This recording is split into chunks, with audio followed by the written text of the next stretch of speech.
On Wednesday, Alabama Republicans shot down legislation that would have required the public release of police body cam footage.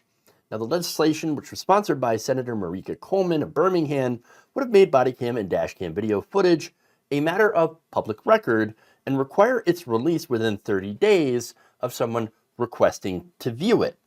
It would have made this footage accessible to families who requested to view it and allowed the public to appeal a circuit judge if law enforcement denies their request to view that footage. Like, for example, if it's being used in an ongoing investigation. Now, this comes as police violence against unarmed black men continues to be an issue. Unfortunately, we don't see a lot about it on the news. Mainly it's because that has been supplanted, that coverage has been supplanted by news outlets talking about the crime rate. And so, they're fear-mongering about crime.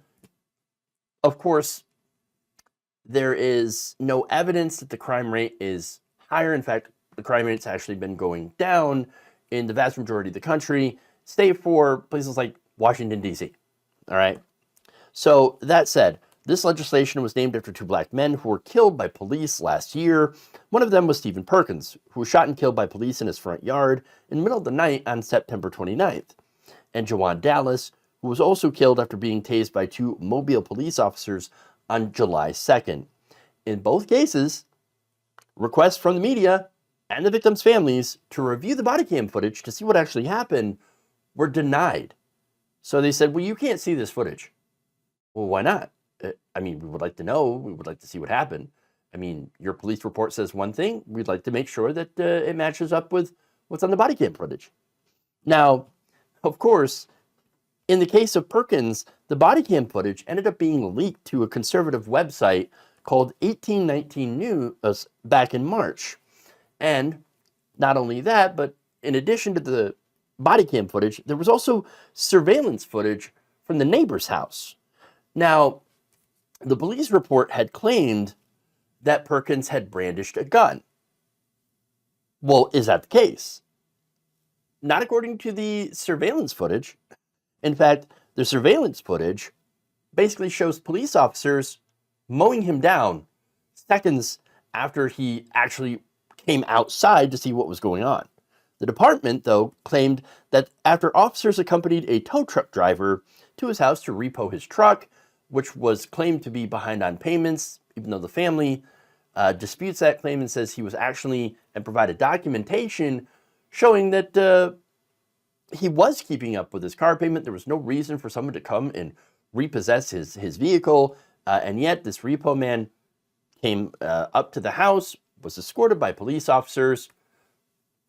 Mr. Perkins went outside to try to figure out what was going on and was mowed down. Just horrifying, right? So now, police claimed that Perkins had threatened the driver and turned a gun toward one of the officers. However, without the footage, you would just have to take the police's word for it, right? And so that body cam footage was never released. It ended up being leaked to a conservative website and led to the firing of 3 police officers. Now, if it hadn't been leaked, nothing would have happened. I mean, these police officers would have continued in their jobs, and another black man would have been blamed for his own death. Now, Dallas's death was shown to his family in November, but that was after 5 months. It was 5 months after it happened, and only after the case had been disposed by a Mobile County grand jury. That's why this legislation is necessary. That's why it's needed. That's why it should be a matter of public record. I mean, that's the whole point. Body cams were supposed to hold police accountable and make it so that they don't unjustly kill people. They don't, do violence. They don't use excessive force. Okay, it's supposed to hold them accountable.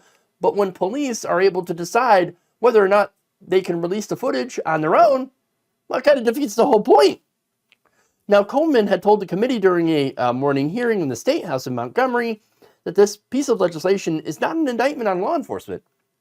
The sooner we can get it out, you can quash rumors. If we can get the body cam footage out as soon as possible, we can identify the bad apples. If police are handling their duties within procedures, we can get that out as well. Now, here's the thing, though. The reason police don't want to release this body cam footage is because they're more worried about protecting the bad cops.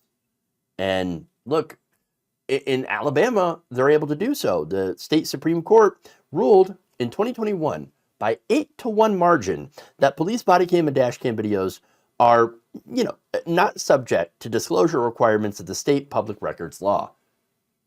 Now, they say that it's because they're investigative materials, and if we release it, it could do more harm to the victims here. Really? Now, that's the argument that state Republicans are also using this. So it will hurt both sides. For example, Senator Will Barfoot, a chairman of the Judiciary Committee and Republican, said releasing the footage within a month of the incident could, quote, victimize again and again the victim of a crime. Really? Funny that the only times that these are requested is when there happens to be an unarmed black man that is killed by police. Because in every other situation, if the police have you on video doing bad things that line up with their police report, they're going to release the video. The only times that they don't is when they did something wrong. So it's ridiculous. Now, I mentioned Republicans, but it's not just Republicans, it's also Democrats as well. Senator Roger Smitherman, a Democrat of Birmingham, said that, quote, I don't have a problem with the families seeking whatever they want, but releasing it to the whole world? Oh, there's no way to have an equitable trial.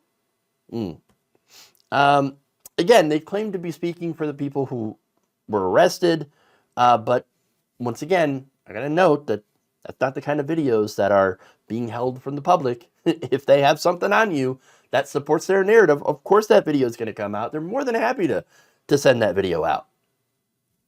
The problem arises is when the video counteracts their narrative. Let me give you an example here.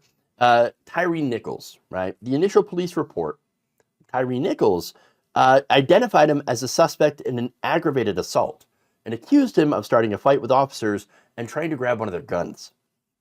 Now, that didn't actually happen. The body cam doesn't even show Nichols fighting back. In fact, the video had shown officers, black officers, by the way, beating Nichols. That was not in the police report, that they were punching and kicking him. In fact, one of the officers at the scene had been since charged with second-degree murder, was described in the report as a, quote, victim of Tyree Nichols. This is a video that police sat on and tried to cover up. And while they were doing that, not releasing the video, which they knew counteracted their narrative, they were mercilessly tarnishing Nichols' character. They were doing character assassination. A man who was already dead and couldn't defend himself. And they knew the entire time what really happened. This is why there has to be transparency. That's why there should not be allowed to hide the video. Alabama, though, said, no, go ahead. No, hide the video. We don't want transparency. No. The thing is, this has nothing to do with protecting the victims of police violence. It's about protecting the bad cops. That's what it is. Now, Coleman, who introduced the legislation during a news conference in Mobile in December, said she had attempted to reach out to law enforcement groups, particularly the Alabama District Attorneys Association, to discuss the legislation, to try to figure out, okay, is there a way that we can still do this and address some of the concerns that you have? She said that no one had responded to her inquiries.